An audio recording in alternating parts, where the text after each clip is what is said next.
बिस्मिल्लाहिमिनश्शैतानिर्रजीम बिस्मिल्लाहिर्रहमानिर्रहीम अस्सलातु वस्सलामु अलैका या सय्यदी या रसूलल्लाह अस्सलातु वस्सलामु अलैका या सय्यदी या हबीबल्लाह अस्सलातु वस्सलामु अलैका या सय्यदी या नबी अल्लाह रब्बि ज़िदनी इल्मा रब्बि ज़िदनी इल्मा रब्बि ज़िदनी इल्मा या अलीमु या अल्लाह या अलीमु या अल्लाह या अलीमु या अल्लाह अल्लाहुम्मा सल्लि अला सय्यदिना व मौलाना मुहम्मदिन व आलिहि व सहबिहि वसल्लम।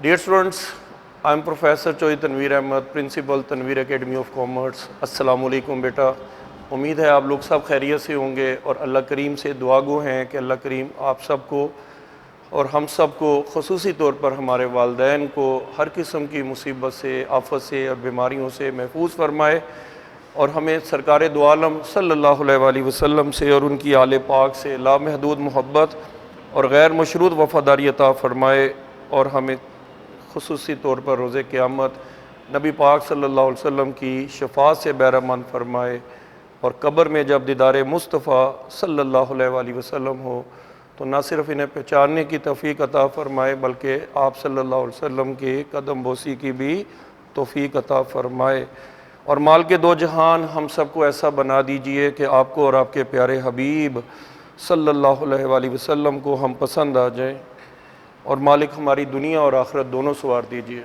ख़ुसूसी तौर पर आखिरत के इम्तिहान में हमें बिला हिसाब किताब बख्शिश फरमा दीजिए।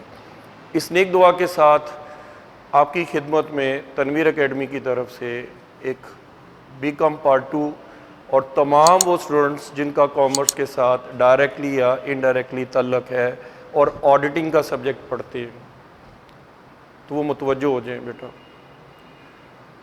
बीकॉम वाले तो कन्फर्म आज एक क्वेश्चन कर रहे हैं जो पेपर में अरसा 20 साल के पुराने पेपर भी देखेंगे, सन 2001 से लेकर 2020 तक का भी अगर आप कोई भी पेपर उठाकर देखिए तो हर साल एक क्वेश्चन आता है पेपर में, what are the common points and the special points of audit. या पेपर में डायरेक्टली वो आपसे मुखातब होता है, being an auditor what are the special points to be observed from you while you are going to audit the business of dash dash dash dash। उसमें वो कोई बैंक का लफ्ज़ लिख देगा, इंश्योरेंस कंपनी लिख देगा, शुगर मिल लिख देगा, टेक्सटाइल मिल लिख देगा, सीमेंट कंपनी लिख देगा, हो सकता है वो पार्टनरशिप बिजनेस लिख दे, हो सकता है वो न्यूज़पेपर कंपनी लिख दे, हो सकता है वो क्लब लिख दे, हो सकता है वो कोई स्कूल लिख दे, वो हॉस्पिटल लिख दे, हो सकता है जी वो कोई किसी भी तरह की ऑर्गेनाइजेशन का नाम बोल दे वो आपको। तो एक ऑडिटर बनके आप ऑडिट करने जाएंगे तो आपको दो तरह के पॉइंट्स ज़हन में रखने हैं। ये बहुत सारे बच्चों का मसला है और अभी इसी वीडियो में हल किए देता हूं, मुतवज्जो हो जाए बीकॉम वाले बिलखसूस। ये देखिए एडीसी बीकॉम वाले मुतवज्जो हों, 20 नंबर का लाजमी सवाल और हर वो स्टूडेंट जो कॉमर्स में है और ऑडिटिंग का सब्जेक्ट पढ़ रहा है, इवन वो चार्टर्ड अकाउंटेंसी से है बच्चा रिलेटेड, ये क्वेश्चन बेटा आप लोगों को प्रैक्टिकल ऑडिटर की कुछ ना कुछ वस्फ बताएगा, कुछ क्वालिटीज़ बताएगा कि जिसमें आप लोग एक ऑडिट करने जाते हैं तो आपसे क्या ऑब्जर्व कर सकते हैं। What are the points of audit to be observed from an auditor in the audit of dash dash dash dash. वो डैश डैश पेपर में बता देगा कि कौन सी ऑर्गेनाइजेशन का नाम है, वो लिखा होगा, या वो सिंपली इतना ही कह देता है what are the common points of audit observed from an auditor in the audit of various business concerns. मुख्तलिफ किस्म के कारोबार हैं, मुख्तलिफ किस्म के रूल्स एंड रेगुलेशंस हैं, न्यूमरस रूल्स एंड रेगुलेशंस हैं। तमाम बिजनेसेस के लिए एक जैसे रूल्स एंड रेगुलेशन तो नहीं ना चल सकते हैं। जब लॉज डिफरेंट है तो जारी बात है ऑडिट के पॉइंट भी डिफरेंट होंगे। लेकिन कॉमन पॉइंट में और स्पेशल पॉइंट में मैं पहले फ़र्क बता दूंगा। ये देखिए मैं इधर क्या इशारा कर रहा हूँ, पॉइंट्स ऑफ ऑडिट। ऐसे मैंने इशारा किया तो क्या बना, पॉइंट्स ऑफ ऑडिट। ये देखें, ये मैंने क्या लिखा, पॉइंट्स ऑफ ऑडिट। इसको मैं दो हिस्सों में डिवाइड कर रहा हूं। एक मैं डिवाइड कर रहा हूं कॉमन पॉइंट्स, और एक मैं कह रहा हूं स्पेशल पॉइंट्स।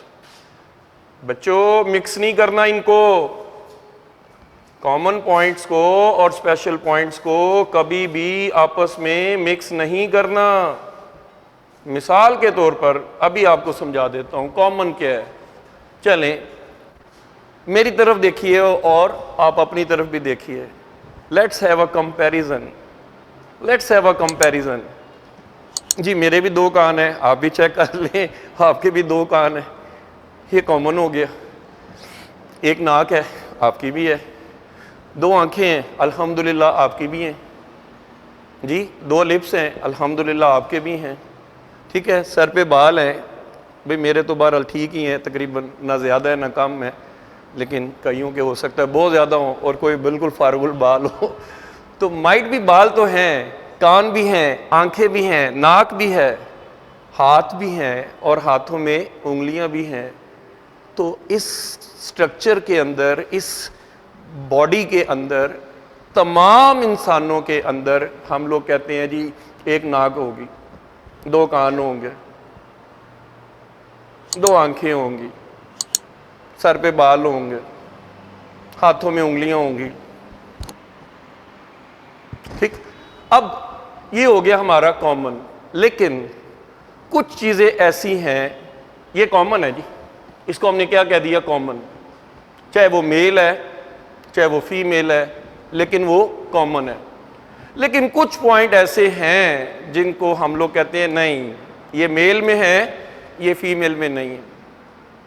वो आप समझते हैं कि भाई उसके ड्रेस से भी पता लगता है, उसके गेस्चर से भी पता लगता है, उनके पोस्चर से भी पता लगता है, वगैरह वगैरह। तो ऐसे ही बेटा बिजनेस में आइए, अब आप बिजनेस में आ जाइए। तो बिजनेस कंसर्न्स में कुछ पॉइंट्स ऐसे होते हैं जो ऑडिटर में, जो तमाम बिजनेसेस में कॉमन पॉइंट्स पाए जाते हैं, जो कि हर ऑडिटर ने एग्जामिन करने ही करने। ऑडिट की डेफिनेशन छोटी सी वन लाइन सिंपल सा इंट्रोडक्शन भूलिएगा नहीं, audit is an examination of books of accounts. भूल गए? अभी इसी एक से तो हम सारी ऑडिट चलाते हैं। An audit is an examination of the books of accounts. भाई इसमें हम एग्जामिन कर रहे हैं किसको? बुक्स ऑफ अकाउंट्स को। अकाउंटिंग स्टार्ट किससे होती है? बिजनेस ट्रांजैक्शन से। बिजनेस ट्रांजैक्शंस आगे जर्नल, जर्नल से लेजर, लेजर से ट्रायल बैलेंस, ट्रायल बैलेंस से फाइनल अकाउंट्स और फाइनेंशियल स्टेटमेंट्स। अब फाइनेंशियल स्टेटमेंट बन गई हैं, डाउट पड़ गया whether the final accounts are correct or not. So in order to satisfy the correctness of accounts, the accounts are got to be audited. ये वो लोग हैं जिन्होंने अभी अभी हमारे चैनल को न्यूली सब्सक्राइब किया है या इन्होंने अभी ऑडिटिंग पढ़ी नहीं है, तो उनको सिर्फ बता रहा हूँ कि audit is an examination of the books of account. Where the accounting ends, audit starts. जहाँ अकाउंटिंग का एंड होता है वहाँ से ऑडिट का स्टार्ट होता है। And where the audit ends, investigation starts. And where the investigation ends, reinvestigation starts. और लाइफ टाइम प्रोसेस है री इन्वेस्टिगेशन। तो फिर सोच लीजिए, दर्जे बना देता हूँ। अकाउंटिंग, एग्जामिनेशन, पहले ट्रांजैक्शन, ट्रांजैक्शंस को रिकॉर्ड किया, रिकॉर्ड करने के बाद एंड किस पे हो गया? फाइनेंशियल स्टेटमेंट पे। अकाउंटिंग खत्म हो गई यहाँ पर। ऑडिट फाइनल अकाउंट से शुरू हुआ, एग्जामिनेशन से शुरू हुआ, और एंड किस पे हो गया? रिपोर्ट करने पे। और उसके ऊपर अगर आपको ऑब्जेक्शन है कि ऑडिट ठीक नहीं है, तो उसके ऊपर आपने इन्वेस्टिगेशन करवा ली। और इन्वेस्टिगेशन से भी मुतमिन नहीं है तो री इन्वेस्टिगेशन, और उससे भी मुतमिन नहीं है तो एक और री इन्वेस्टिगेशन। तो एक लाइफ टाइम प्रोसेस है। कम टू द पॉइंट, हमारा मौजू आज सिर्फ ये है common and special points of audit. जनाब आपका थोड़ा सा इन हिमाक बेदार करने के लिए बातें की जा रही हैं, ज़रा थोड़ा सा इंटरेस्ट क्रिएट हो जाए बच्चों में तो बात समझ में आती है। Common and special points of audit. आज सिर्फ कॉमन पॉइंट्स की बात कर रहा हूँ। जी जनाब, नाक सब में है, कान सब में है, आंखें सब में है, इसका मतलब है ये हमारे कॉमन है पॉइंट्स। तो बिल्कुल ऐसे ही है जैसे कुछ बिजनेस के अंदर, तमाम बिजनेसेस के अंदर एक जैसे तकरीबन पॉइंट्स होंगे, उनको हम कॉमन पॉइंट्स कहेंगे। लेकिन अगर स्पेशल की बात करेंगे तो हर बिजनेस के अंदर specialise rules and regulations different है। तो लिहाजा उसको उसके अलहदा किया जाएगा। तो इस चैप्टर के मैं 2 हिस्से बना रहा हूं। इधर देखिएगा, points of audit, common points, special points. तो आज सिर्फ हम किसकी बात करेंगे? इनकी बात करेंगे। They are called the common points. तो कॉमन पॉइंट्स क्या हैं जी? सबसे पहले देखिए, छोटा सा इंट्रोडक्शन देते हैं। हो सकता है पेपर में आपको यही क्वेश्चन आ जाए, बल्कि मैं तो देखता हूं कि कई बच्चे, बीइंग द एग्जामिनर मैंने खुद चेक किए हैं कि जनाब कई बच्चे जो है वो सिर्फ और सिर्फ करते क्या है, ये कॉमन पॉइंट्स ही रट के चले जाते हैं। जैसा मर्जी सवाल आए लिख के यही आ जाती हैं। क्यों? बड़ी माजरत के साथ उनके शायद दिमाग में ये बात डाल दी जाती है कि पुत्र कुछ भी आ जाए लिख के यहो ही आना जाए तुझे। बट ऐसे नहीं है। ये वो कॉमन पॉइंट्स हैं जो कि तमाम बिजनेसेस में पाए जाती है। लेकिन अगर उसने स्पेशली बैंक कह दी है तो फिर आप बैंक से मुतालिक भी कुछ स्पेशल बातें करेंगे कि नहीं? इंश्योरेंस कंपनी कह दी है तो इंश्योरेंस कंपनीज के लिए जनाब उसकी रिसीट्स का, कोई पेमेंट्स का या सिस्टम का वो एक अलग इशू होगा जनाब। क्लब कह दी है तो रूल्स एंड रेगुलेशन डिफरेंट होंगे। सिनेमा कह दी है तो उसके लिए अलग होगा। तो बेटा हर बिजनेस के अंदर कुछ कॉमन पॉइंट्स हैं और कुछ स्पेशल पॉइंट्स हैं। तो आज की स्टडी, आज की वीडियो स्पेशली इसलिए बनवाई जा रही है कि आपको नावा हो जाए what are the common points of audit which are observed from an auditor while going to audit the business of any concern, any business concern. So let's see, an audit is an examination of the books of accounts. Audit को हम कहते हैं जी books of account को examine करने का दूसरा नाम है of various business concern. तो audit के लिए सबसे पहली बात वही आ गई, an examination of the various business concern, that is called audit. Introduction में सबसे पहली बात तो यही लिखी है। दूसरी बात, जहां पर पहली बात खत्म होगी, मैं क्रिएटिव राइटिंग कराता हूं बच्चों को, तनवीर एकेडमी ऑफ कॉमर्स के प्लेटफॉर्म से आपसे बात कर रहा हूं। क्रिएटिव राइटिंग बहुत काम की चीज है। बात से बात पैदा की जाती है ताकि बच्चे को समझ आए, जहां मेरी पहली बात खत्म होगी दूसरी बात मेरी वहीं से शुरू होगी। यही इस वीडियो की मेन क्वालिटी है जो आप देखेंगे एंड तक इंशाल्लाह, अगर आप जुड़े रहे तो। देखिए द बिजनेस का, देखिए कहां पर बात खत्म हो रही थी, बिजनेस कंसर्न पे। तो आगे भी बात हम किसकी कर रहे हैं? The business concerns can be divided into 3 groups. Number 1 manufacturing concern, number 2 financial concern and number 3 the non trading concern, गैर तिजारती। अब क्वेश्चन ये है कि ये मैन्युफैक्चरिंग क्या है, ये फाइनेंशियल क्या है और ये नॉन ट्रेडिंग क्या है। अब इसी से मुताल्लिक 3 लाइनें और लिखूंगा। देखिए कैसे। ये तो मैंने सिंपल एक मिसाल दी है, और भी हो सकती हैं जो मैन्युफैक्चरिंग है। जरूरी तो नहीं है सिर्फ 3 है, सिर्फ मिसाल दी है आपको कि 3 मैन्युफैक्चरिंग की मिसालें दे दी हैं आपको, वगैरह वगैरह भी साथ लिखा है, ETC। Textile, sugar mills and cement companies are the manufacturing concerns, इनको हम मैन्युफैक्चरिंग कंसर्न कहते हैं। Banks and the insurance companies are financial concern. अब बैंक्स की मिसाल ले ले, इंश्योरेंस कंपनीज की मिसाल ले ले, ये कौन सी हैं? टेक्सटाइल, शुगर मिल और सीमेंट मैन्युफैक्चरिंग कंसर्न है, बैंक और इंश्योरेंस कंपनीज फाइनेंशियल कंसर्न्स है। Similarly clubs, societies, government hospitals, schools and colleges are non profit concerns. ये गैर तिजारती इदारे, इनका मकसद प्रॉफिट कमाना नहीं है। अब इनके ऊपर लॉज की इंप्लीमेंटेशन करने लगा हूं।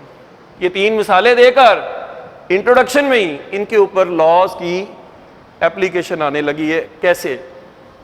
पहली मिसाल किसकी दी थी? Textile mill, sugar mills, cement companies, they are the manufacturing concern. So they are organized in Pakistan under the Companies Ordinance 1984.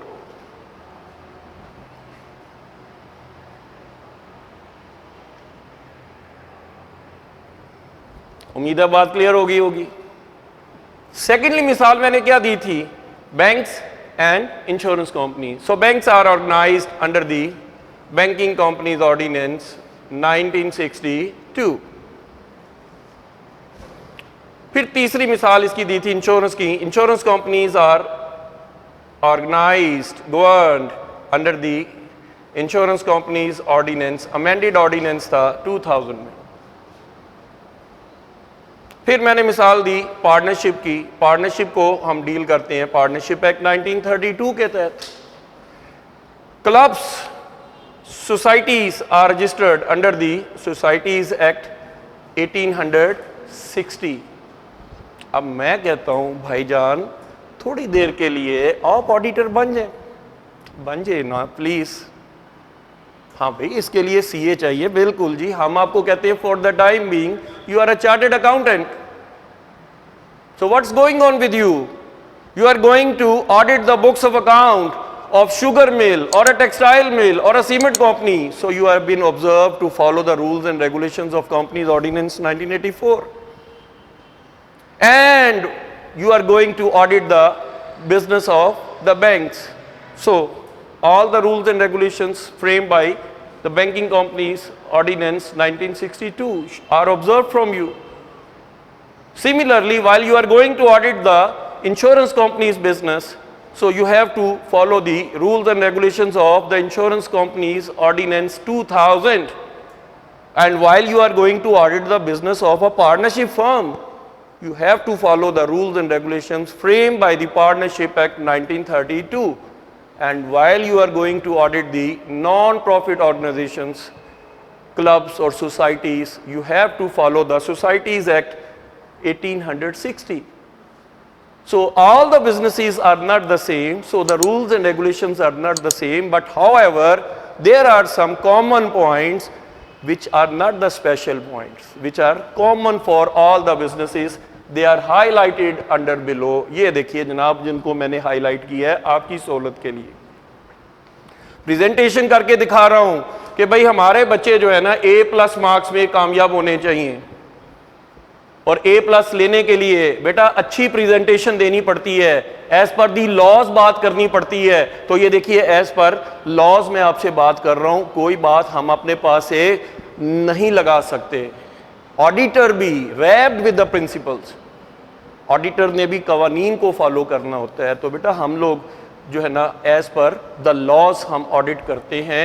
आइए ऑडिट करते हुए आपको कौन से कॉमन पॉइंट, आप कौन है जी, भूल तो नहीं गए आप ऑडिटर हैं, बिल्कुल ठीक है, शाबाश, ऑडिटर हैं इस वक्त आप जी। ऑडिटर कौन है? A person who is chartered accountant within the meaning of the chartered accountants ordinance.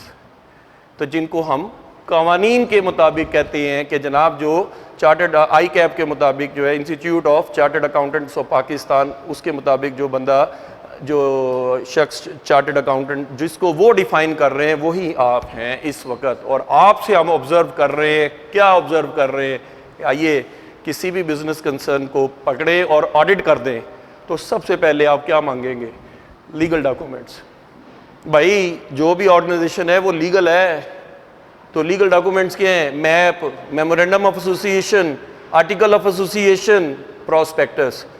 So while you are going to audit the business of textile mill, you have to study the memorandum of association, article of association and prospectus. All the provisions of the law of the companies are mentioned in their constitution, that is memorandum. तो जनाब एक auditor बन के जाइए और सबसे पहले उन्हें कहिए अपनी लीगल डॉक्यूमेंट्स तो दिखाइए। लीगल डॉक्यूमेंट्स देख ली? चलिए आइए दूसरा सवाल करते हैं। मिनट्स बुक देखिए, the auditor should examine the minutes book and note down all the resolutions passed affecting the accounting and audit matters. जो इंपॉर्टेंट डिसीजंस लेते हैं आप लोग और वो डिसीजंस फिर इंप्लीमेंट भी करते हैं आप लोग, तो वो ऑडिटर जनाब वो मिनट्स बुक के थ्रू उसको ऑब्जर्व करता है। फिर हर बिजनेस में कई एक्सपेंस होते हैं जी, होते हैं। एसेट्स इनकम एक्सपेंस के वाइस वर्सा करें, इनकम्स होती हैं जी, होती हैं। एसेट्स होते हैं जी, होते हैं। लायबिलिटीज होती हैं जी, होती हैं। तो आइए ये चार कॉमन पॉइंट्स फिर कर लेते हैं। देखिए, all the expenses incurred are for the purpose of business. देखिए, auditor has to see whether the expenditures incurred in the business are for the purpose of business or not. कि जितने भी expenditures आपने इनकर किए हैं कारोबार के अंदर वो कारोबारी मकासद के लिए थे, and they have been paid through vouchers के ऊपर हुई है। तो जनाब अब आप ऑडिटर बन गए, बड़े सियाने हो गए हैं माशाल्लाह आप। अब देखिए आगे इनकम में एक्सपेंस के वाइस वर्सा करें तो क्या बनता है, इनकम बनती है। The incomes which have been received, the auditor has to see whether all the incomes have been duly made on the receipt book और नॉट। एसेट्स टेंजिबल भी है, इनटेंजिबल भी है, लेकिन हम लोग इसके ऊपर कुछ लबकुशाई यूं करेंगे। The various assets which have been disclosed in the balance sheet under the principles of marshalling have been a proper existence, जैसे कि आपने कहा था CWOP, value, ownership and use, and there is no charge on the asset। ये हमने vouching और verification की last video में हमने पढ़ी हुई थी जनाब। तो ऑडिटर ये देखेगा कि एसेट्स प्रॉपरली एग्जिस्ट कर रहे, जी हैं जी, यूज भी है, जी है, वैल्यू भी प्रॉपर है, बिल्कुल है, ऑनरशिप भी है, बिल्कुल है, उसके बाद ये आप लोगों के पोजेशन में भी है, बिल्कुल है, और आपके एसेट पे कोई चार्ज तो नहीं है, जी नहीं है। तो इस सूरत में फिर ये ऑडिटर ऑडिट करते हुए ये इन चीज़ों को स्पेशली वेरीफाई करेगा। Liabilities, the liabilities even the contingent liabilities, कि जिनके होने और ना होने के इक्वल चांस हो, उन्हें कॉन्टिजेंट लायबिलिटीज कहते हैं, should be specially examined by the auditor। जी बेटा क्या पढ़ रहे हैं हम, common points of audit relating to any concern, किसी भी कंसर्न से रिलेटेड होंगे वो जनाब हम कॉमन पॉइंट्स पढ़ने जा रहे हैं इस वक्त। जी जनाब वीडियो को सही तरीके से देखिए और एंड तक देखिए, स्किप करके ना देखिएगा, बड़ा मजा आने वाला है। ये 20 नंबर का कंफर्म क्वेश्चन है। आप 4 क्वेश्चन की फिक्र और है, क्योंकि बच्चे छांट के क्वेश्चन तैयार करते हैं, तो बेटा छांट के पढ़ना अच्छी बात नहीं है। मैं कहता हूँ चलो यार कुछ नहीं तो बच्चा कुछ ना कुछ पास होने के काबिल ही हो जाए, अपने माँ बाप के लिए वो कुछ ना कुछ तो करके दिखा दे उनको, जिनके लिए उन्होंने इन्वेस्टमेंट की है आपके ऊपर। और ये वीडियो भी स्पेशली उन्हीं बच्चों के लिए बनाई गई है कि बेटा कोशिश करें, पास होने की कोशिश करें, क्योंकि अल्लाह को कोशिश करने वाले और काविश करने वाले इंसान बहुत पसंद है। लायबिलिटीज के बाद है जी nature of audit. The auditor has to also to see the nature of the audit, whether it is compulsory और नॉट। देखिए कुछ बिजनेस है जिनमें ऑडिट कंपल्सरी नहीं है, कुछ में, लेकिन बिग ऑर्गेनाइजेशन में, जॉइंट स्टॉक कंपनी में audit is compulsory by law. So all the rules and regulation, if it is compulsory then the companies rules और any type of the concerns rule, जैसा कि मैंने पीछे इंट्रोडक्शन में बताया है, they must be specially checked by the auditor whether they have been duly followed while making the books of account। तो ये जनाब नेचर ऑफ ऑडिट में आप लोगों ने ये मेंशन करना है।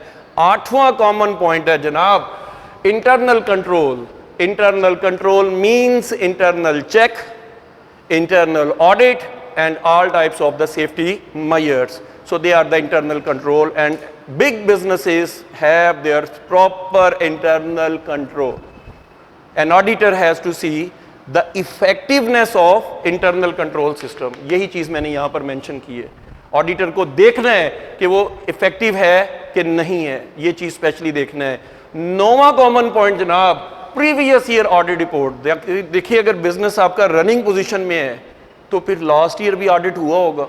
सो auditor has to see the previous year audit report, whether it is qualified report, that is unclean report, dirty report, or a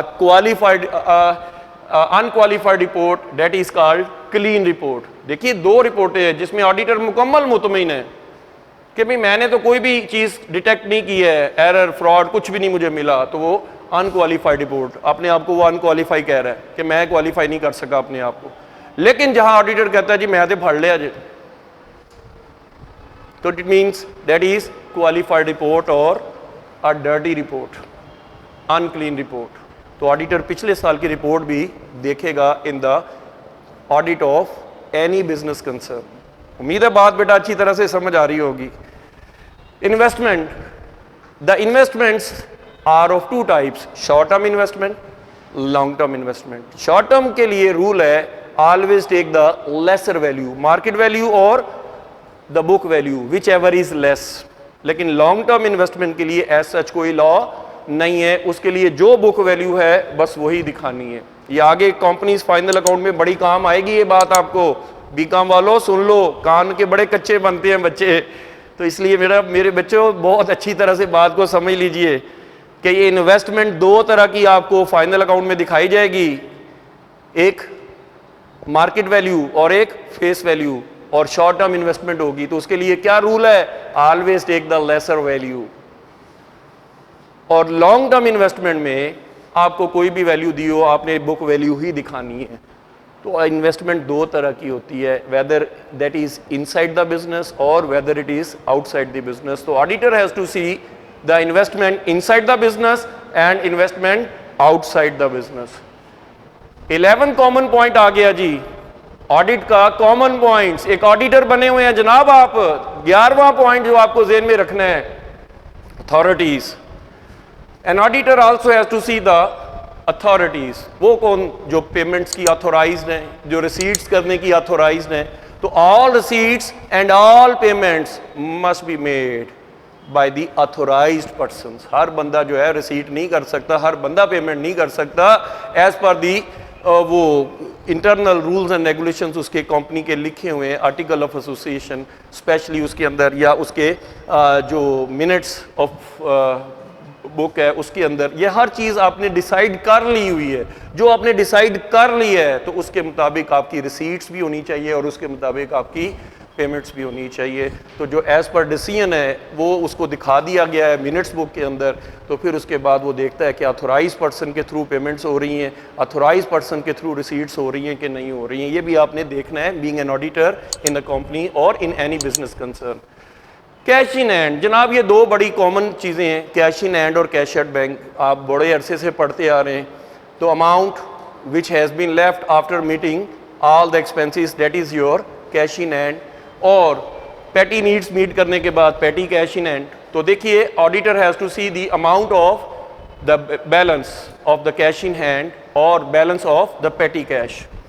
cash at bank, cash at bank should be verified by an auditor through bank statement. Cash at bank के लिए bank statement ली जाएगी, auditor जो है वो एक bank statement मंगवाएगा और उसके मुताबिक उसको टैली करेगा, जो बुक्स में क्या दिखाया गया है और जो बैंक ने दी है उसमें क्या दिखाया गया है। अगर वो टैली नहीं होती तो फिर बैंक रिकॉन्सिलिएशन स्टेटमेंट, अगला पॉइंट यही है जनाब।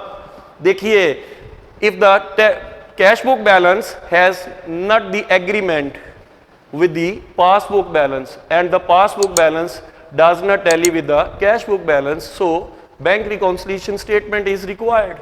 कि भी कैश बुक को हम पासबुक के साथ मिलाना चाहते हैं और पासबुक को हम बैंक बुक के साथ यानी कैश कस्टमर की कैश बुक के साथ मिलाना चाहते हैं। तो दोनों को आपस में रिकॉन्साइल करने के लिए, मिलाने के लिए, जोड़ने के लिए you are required to prepare the bank reconciliation statement. जी डेप्रिसिएशन, तमाम एसेट्स हैं बिजनेस में, फिक्स एसेट है कि नहीं? ऑडिटर हैं भैया, आपने देखे हैं। लैंड एंड बिल्डिंग है, फिक्स एसेट है। प्लांट एंड मशीनरी है। फर्नीचर तो है जी, है। कोई फिक्स एसेट है? और अगर कोई फिक्स एसेट नहीं है तो बताएं, कहीं है कोई बिजनेस ऐसा जिसमें फिक्स एसेट ना हो? सब में होते हैं। तो businesses have the fix assets as per the law. The proper depreciation must be provided at the end of the financial period. According to the provisions of law, every business must have to apply the proper depreciation. The auditor has to see whether the proper depreciation has been applied on the fixed assets or not. आप auditor है ना, तो आप देखेंगे depreciation भी apply की है कि नहीं। और अगर आपका बिजनेस क्रेडिट पे डील कर रहा है, सेल आपने क्रेडिट पे किए या आपने कुछ पैसे उधार दिए हुए हैं लोगों को, तो वो पार्टीज आपकी डेटर बनती हैं। तो डेटर्स का काम होता है भाई थोड़े बहुत पैसे जो है ना इधर उधर हो जाते हैं। तो किसी ने कहा ना यार पैसे कब दोगे, कहता है जब होंगे ले लेना। तो इसका मतलब है कि उतने अरसे तो आप लोगों को पैसे मिल नहीं रहे हैं, तो कानून इसमें आपको सेफ्टी देता है कि आप उसके लिए प्रोविजन फॉर बैड डेट्स रख लें। तो लिहाजा प्रोविजन फॉर बैड डेट्स के लिए स्पेशली आपने लिखना है, an auditor has to see whether there is the credit in the business, so proper provision should be applied on the debtors। ये debtors के ऊपर properly कोई provision for bad debts apply करेंगे। Capital and revenue, ये बड़ा important है जनाब। आपको पता है फाइनेंशियल स्टेटमेंट को दो हिस्सों में हम डिवाइड कर रहे हैं। स्पेशली मैं ट्रेडिंग प्रॉफिट एंड लॉस और बैलेंस शीट के हवाले से बात कर रहा हूँ। तो जनाब फाइनेंशियल स्टेटमेंट को है अंदर trading and profit and loss item, auditor has to see all items of revenue nature are placed in the trading profit and loss account and all items of capitalized nature, capital nature are placed in the balance sheet. तो ये भी आपने capital और revenue की nature देखनी है जनाब। Stock, इसके लिए बेटा आपको याद होगा कि ऑडिटर के बारे में लॉर्ड जस्टिस लूप्स ने रिमार्क्स दिए थे किंगस्टन कॉटन ऑयल मिल्स के केस में कि auditor is a watchdog not the bloodhound. तो keeping in mind that the auditor must be present at the time of physical stock taking. तो physical stock taking में दो values observe की जाती हैं, एक market value और एक book value। तो इसके लिए rule क्या बना, whichever is less, whichever is less। तो auditor has to see that the amount of the stock, अब stock से मुराद हम क्या क्या लेते हैं, material stock है, work in process stock है और फिनिश गुड्स का स्टॉक है। All these stocks must be kept at their lesser value. इसकी लेसर वैल्यू पे दिखाना है जी आपने। Wages and salaries, auditor has to see the payroll register. Auditor ने पेरोल रजिस्टर को भी देखना है that all the payments must be made according to the payroll register. देखिए जो फोरमैन है वो बकायदा प्रॉपरली सुपरवाइज करता है फैक्ट्री में वर्कर्स को। तो फोरमैन की एक शीट बनाई जाती है कि जनाब इतने लोग हमारे पास काम कर रहे हैं, वर्किंग ऑर्डर में हैं और इतने लोगों को ही पेमेंट होनी चाहिए। हेड ऑफिस में भी प्रॉपरली अथोराइज पर्सन है जो पूरी जनाब उन लोगों को सैलरीज पे करते हैं। तो all the payments are made through cheques और अप्रूव्ड बाय द अथॉरिटीज। तो auditor has to see both the concepts कि ये अथॉरिटीज के थ्रू पे हो रही हैं और दूसरा ये बकायदा इसको चेक्स के जरिए से पेमेंट की जा रही है और पे रोल वेज शीट के अंदर कोई घपला तो नहीं किया गया। तो ये ऑडिटर स्पेशली चेक करेगा वेज रजिस्टर को। नेक्स्ट आ जाता है जी लास्ट पॉइंट हमारे पास। वैसे तो मैं बनाना चाहूँ तो 35-40 और पॉइंट बना सकते हैं, लेकिन बस पेपर में उतना ही हमने लिखना है जितना कि हम लोग आसानी से लिख सकते हैं विद इन 25 मिनट्स और 30 मिनट्स। हमारे पास 30 मिनट का एवरेज दुरानिया होता है एक पेपर के लिए। तो हाँ, एक क्वेश्चन के लिए सॉरी।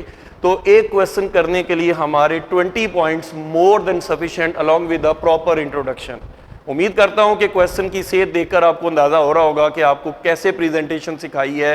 20 मार्क्स में से 16 मार्क्स या 17 मार्क्स आपने कैसे ग्रैब करने हैं एग्जामिनर से, इंशाल्लाह ये सारा आपको क्लियर हो रहा है।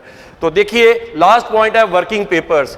The auditor should keep all the records of the business that is working papers. These may be in the form of files और if there is computerised device तो कंप्यूटर डिवाइस में वो फ्लॉपी हो सकती है, डिस्क हो सकती है, यूएसबी हो सकती है वगैरह वगैरह।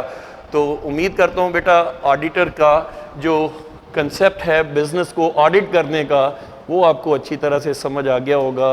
लास्ट पे एक प्यारा सा कंक्लूजन ज़रूर दिया करें, उससे कम से कम एग्जामिनर को बहुत अच्छा इफेक्ट मिलता है कि आपने वाकई क्वेश्चन को एज पर द मेरिट किया है। तो क्रक्स क्या है, from these noted points one can easily conclude that they are the most common in all types of business concern.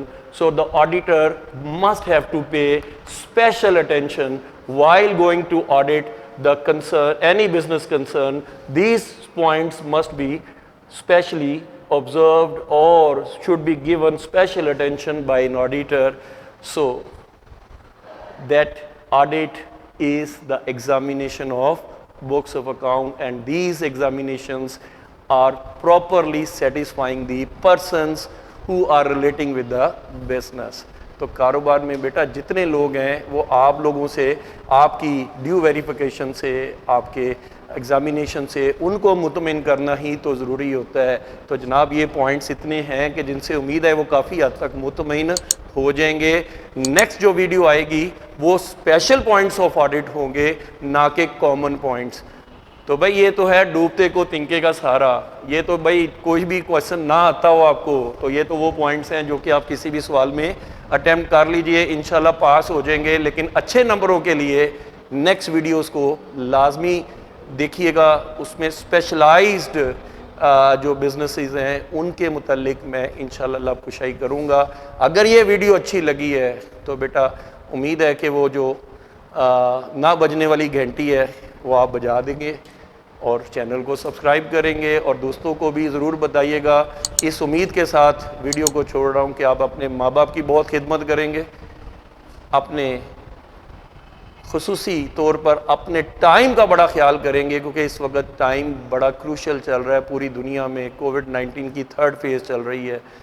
तो हम आपके लिए भी दुआ करते हैं, आप हमारे लिए दुआ कीजिए कि ये जो सदका जारिया की नीयत से हम लोगों ने ये वीडियोस बनाई हैं, ये पूरी दुनिया के लोगों के लिए काम में आएँ। और quality education Tanveer academy of commerce का एक स्लोगन है और हम भी स्पेशली कहते हैं, specially for those who believe in quality education. और इस क्वालिटी एजुकेशन के नेटवर्क के साथ आप भी मुंसलिक हो जाइए और दोस्तों को भी मुंसलिक कीजिए। नेक्स्ट वीडियो तक के लिए अस्सलाम वालेकुम।